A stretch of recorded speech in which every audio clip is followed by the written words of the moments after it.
In Bloemfontein, South Africa, meet Wikus, the man who decided to escape the daily grind, leaving the big city behind to create his own piece of paradise. He now runs a cozy coffee shop in his backyard, showing that there is so much more to life than a typical 9-to-5 routine. I'm Wikus, the father of a lovely wife for 32 years, and I still call her my cherry. And a son that's now 30, Wikus Jr., and Rudolph, and a daughter. Happily married in a wonderful family. We've been here now 26 years, going now for 27 years. So here was nothing. Here wasn't a garden, this wasn't here. So like someone said, everything started grown organically. Nothing was because of a lot of money. It was hard work, love that went in here. So how did it get started? Well, originally I was in the building industry, and I was looking for a place that got a lot of garages, still close to town. So we lived here for 2 years, and then I just want to get out of the rat race, and we started here slowly with accommodation. We had braai facilities. I always tell a story that when my wife and I were still students, we wanted to have a coffee shop where my passion is to serve people and just love, and where we can just be a testimony of what we do, and our real aim is just to serve people, and we're not a Christian or doesn't go out as a Christian coffee shop or whatever, but we are believers in Yeshua and Jesus, and that's and really has become a lifestyle for us. We celebrate Shabbat and the festivals and stuff, and our aim is to point people towards Him just by the way we live and serve people, not by preaching and doing funny stuff. We just live, and for us it's just a lifestyle of how we do things. So that's really what inspired us. People sit here and we want people to have an experience, not just come for something to eat or drink. We really want just to experience the tranquility and the atmosphere that they are here. What inspired your menu? My son and my wife went in 2016. They went to Israel, and he just fell in love with the food. The Mediterranean Israeli cuisine, authentic in the sense of a lot of spices but not overwhelming. Yeah. So it's very tasty. But he fell in love with the food, and the coffee shop started in 2016. So do you grow a lot of the produce on the property? In summer we do, in season. It's crazy how this year has just gone by. We're busy preparing down there in the tunnel for the next season. So Oh, nice. yeah, we have chickens here, and in season we grow our own produce. So we saw a donkey when we came yesterday. What kind of animals do you usually have on the property? Well, I always say to people, when you refer now to donkey, that only time that you're allowed to call him that name is Benny and Chocolate. Okay. He's part of the family. Aww. So we don't call him that. It's as good as I call you human or so it's Benny and Chocolate. Oh, Benny is getting very old. How old is he? He's about probably 25 years already. Yeah. He drinks cool drink out of a bottle. So we have Benny and Chocolate, and we have Chuck, our dog, and then we have Sarah and Frikkie and Pietie the ducks. I was just joking. I want to see if I can get, not rid as if I don't want anymore, but give someone Sarah, because he's got some English manners. She just there on nibbles on someone's toes and stuff. But I call the ducks by their names, and the people would ask, I would say Sarah, Frida, Frikkie and stuff, and then the people would ask, how do you know all their names? Right. Can you tell them apart? No. I just have a lot of random names in my head, and there's Sarah, Frikkie. That you can see the male and female. The male got his tail feathers like in a curl. Yeah. So I just call names out, and how do you know all their names? So it's quite funny.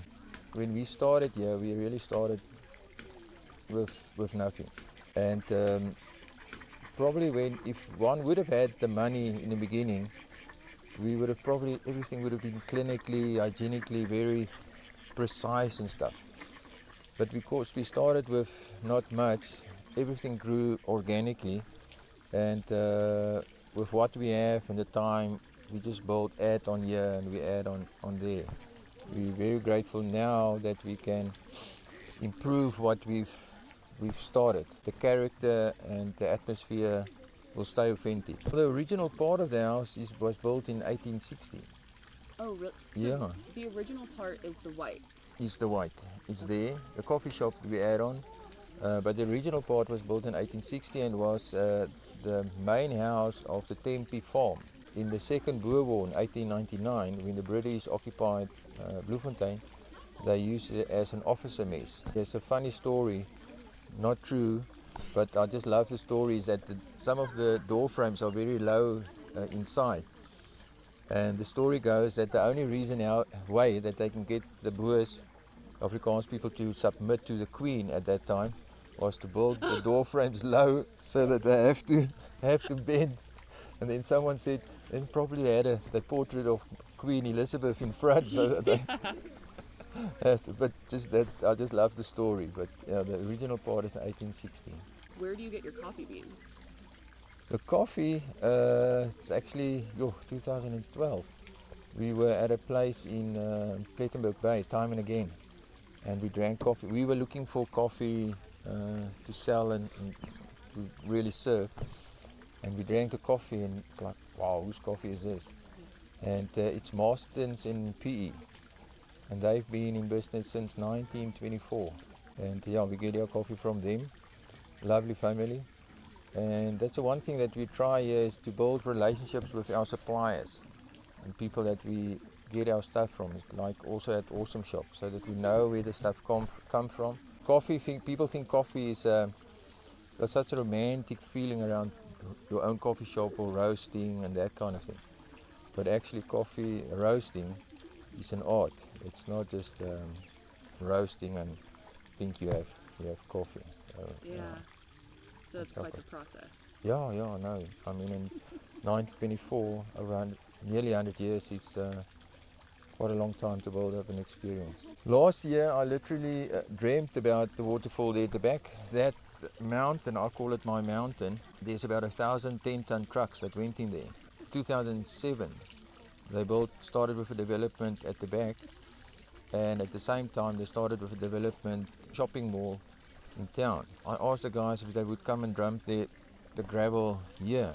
So they started from this side, that side, and like I said, 1,000 trucks. And then 2008, we planted those trees from 2 rand, the small trees, about 450, 500. First 6 months, each tree got watered by my guys with a hosepipe. If you walk up there now, it's like a forest. Last year, I literally dreamt about a waterfall there at the back, and I started searching water features people are building and got ideas, looked at a lot of YouTube videos. And then if my wife went to Israel with my youngest in November, and I thought I'm going to surprise her, and I asked my friend, it was my gym buddy at that time, we would build the waterfall after 5 in the afternoons. And he said, no, great. And we would have started with a small 3 meter or so, but it ended up like 6 meters. And all those rocks we had to carry there. Nothing was just there, and there was no machine that took it there. So there's about 500 rocks that went in there. It's been built and then reshaped and everything like what it is today. I wanted to finish it when she comes back. She was gone 3 weeks, and it ended up 7 months. But yeah, if one sit here, especially in the afternoons with the water here and the waterfall there, it's just add to the tranquility. This is hands down the most unique coffee shop I have ever been to. It's such a warm and welcoming atmosphere. I feel a sense of home here. I will link the website to Coffee Talks Cafe below in the description so you too can experience this place for yourself. Alright guys, well that about wraps up our video. You know, after talking to Wikus, the idea of getting out of the city, living a simple life sounds so much more appealing, to be surrounded by nature and animals. I hope you guys enjoyed this video and I will see you next week. Bye.